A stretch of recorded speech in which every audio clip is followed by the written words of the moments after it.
નમસ્કાર દર્શક મિત્રો, હું છું બાબા સૈયદ. વિજાપુરની ખબરમાં આપનું સ્વાગત છે. વિજાપુર સાબરમતી નદી પોલીસ ચેકપોસ્ટની દયનીય સ્થિતિ. નવી પોલીસ ચોકી માટે તાત્કાલિક પગલાં લેવાની જરૂરિયાત. સમાચાર વિગતવાર જાણીએ તો વિજાપુર હિંમતનગર માર્ગ પર સાબરમતી નદીના પુલ નજીક આવેલી પોલીસ ચેકપોસ્ટની ઝૂંપડી જેવી ખસ્તા હાલત સ્થાનિક પોલીસ જવાનોની સલામતી અને કાર્યક્ષમતાને ગંભીર રીતે જોખમમાં મૂકી રહી છે.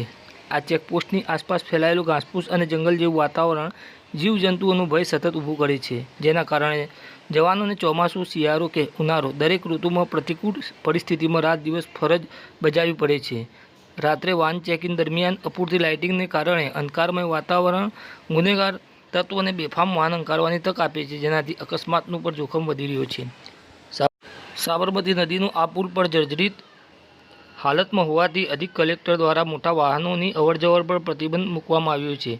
પોલીસ અને જીઆરડીના જવાનો ચુસ્ત દેખરેખ રાખે છે, પરંતુ આવી કફોડી ચેકપોસ્ટમાંથી કામગીરી કરવી તેમના માટે પડકારજનક બની રહી છે.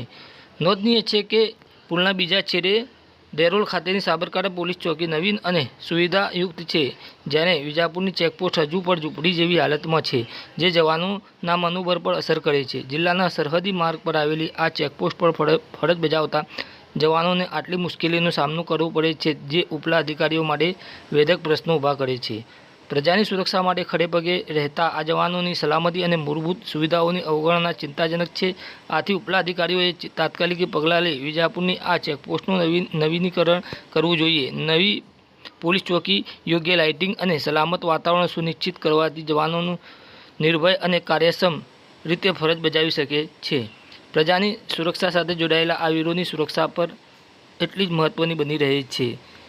જ્યારે બીજી બાજુ પોલીસ ચેકપોસ્ટની આવી દયનીય સ્થિતિ જોઈને વિજાપુરના પ્રજાજનો દ્વારા પણ પોલીસ જવાનોની સલામતી માટે વ્યવસ્થિત આધુનિક ચેકપોસ્ટ કે પોલીસ ચોકી બનાવવાની ઉગ્ર માંગ ઉઠવા પામી છે. હવે સમાચાર અપડેટ લઈને ફરીથી મળતા રહીશું. ત્યાં સુધી અમારી ચેનલ વિજાપુરની ખબરને લાઇક કરો, સબસ્ક્રાઇબ કરો, કોમેન્ટ કરો.